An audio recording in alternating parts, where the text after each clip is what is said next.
This is Autoline Daily, the show dedicated to enthusiasts of the global automotive industry.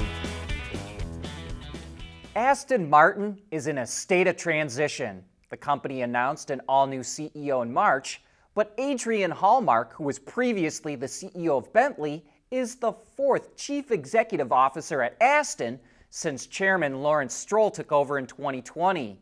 Hallmark comes in at a time when the company is getting ready to launch new cars, which required it to stop production of some of its older models. That shutdown and its investment into new products caused Aston to post first quarter losses that were bigger than expected. Its adjusted pre-tax losses came to about $138 million, which is nearly double last year. Aston is hoping those new models, which are supposed to start rolling down the line before the end of the year, will turn around its second half and give it momentum into 2025. To help create a little extra buzz, Aston announced it's not dropping V12 engines. Instead, it's coming out with a new V12 that will likely debut in the new Vanquish. The engine features a strengthened cylinder block and connecting rods, redesigned cylinder heads with reprofiled camshafts, new intake and exhaust ports, repositioned spark plugs, higher rate fuel injectors, and higher speed reduced inertia turbos. The result is 823 horsepower and 737 pound-feet of torque, which is 64 more horsepower and 73 more pound-feet of torque compared to the previous highest output version of its V12. Now, the real question for Aston will be, how does it look on the other side of this transition? Toyota made a number of announcements and will start off with its continued development of hydrogen and fuel cell technology. It says it's renaming its North American R&D Center in California to the North American Hydrogen Headquarters, or H2HQ for short.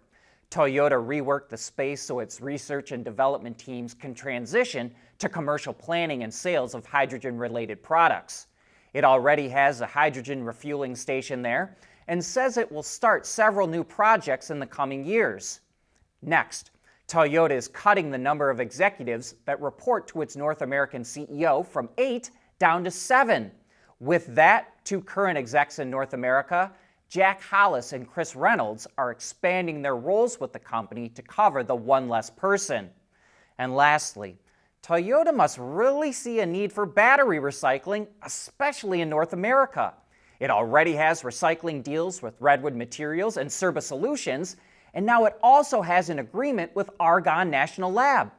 The two announced a collaborative R&D project to develop a direct recycling process for NMC, or nickel, manganese, and cobalt batteries, which is the fairly standard battery in most long-range EVs today. They're hoping to come up with something that works on an industrial scale and to explore next-gen recycling tech. Well, this isn't a good sign for EV sales in the US. Hybrid sales surged more in California than EVs did. While EVs still easily outsell hybrids, the rate of growth has slowed significantly. According to data from Experian Automotive, more than 56,000 hybrids were registered in California in Q1, a 53% increase. Meanwhile, EV registrations totaled more than 90,000 units, which is only a 2.8% gain. Plug-in hybrids also outpaced EVs in the first quarter, up 9% to just under 16,000 units. Hybrids and PHEVs now have a combined 16.6% share of the total new car market in California, and that's up from 12% last year. EV share has remained relatively flat, 20.9% compared to 20.5% last year. With more automakers pulling back on EVs and shifting to hybrids, this is a trend we'll likely see continue not just in California, but the rest of the US as well.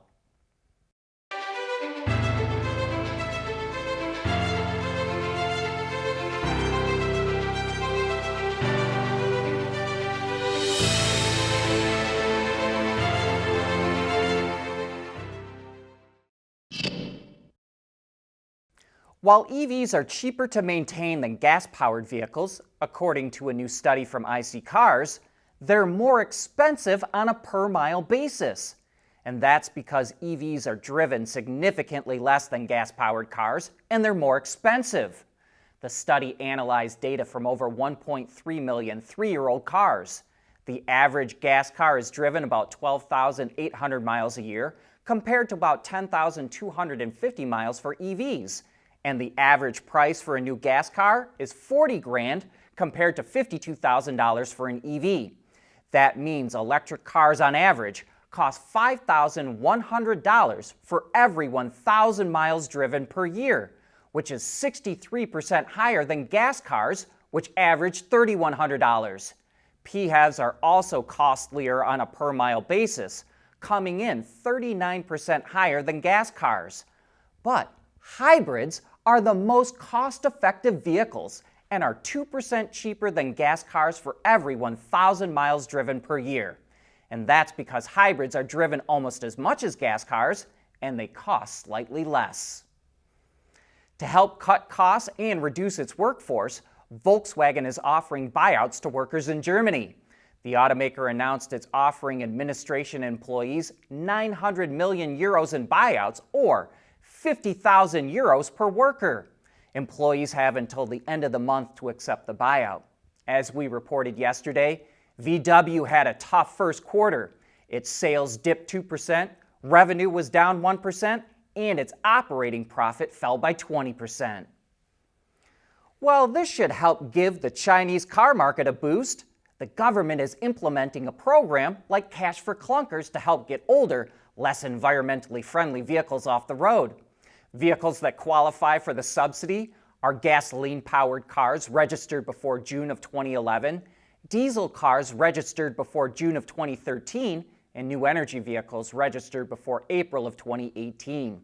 Owners who scrap their vehicles will receive a $1,400 subsidy to purchase a new energy vehicle, or $950 if they choose an ICE car with an engine that has a displacement of 2 liters or less. The program runs now until the end of the year.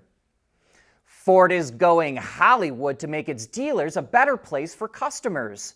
It's launching a new dealer training and productivity platform called Ford University that includes videos made by award-winning producers, content creators, and training specialists. They're meant to be more personable, so dealer employees and even customers have an easier time learning about a vehicle or other complex topics.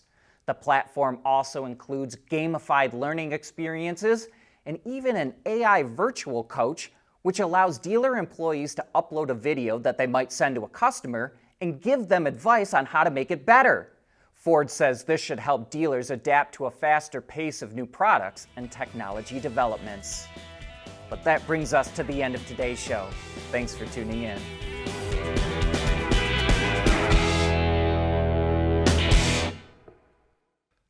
Autoline Daily is brought to you by Bridgestone, solutions for your journey.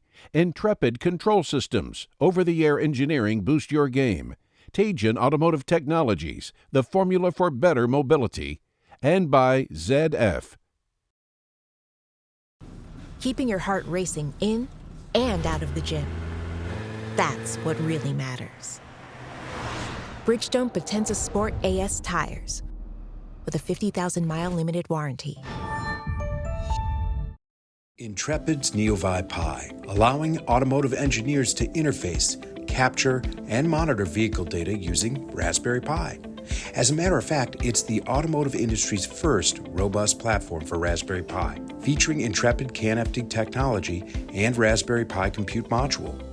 The NeoVi Pi is designed for automotive environments, allowing use with relative power ranges and applications. In addition, the NeoVi Pi enables you to use the Raspberry Pi for compute while avoiding additional development to adapt to network environments. That makes the NeoVi Pi powerful enough to solve your vehicle network problems, yet small enough to fit in your backpack. One of many Intrepid tools used for developing zonal architecture and software-defined vehicles.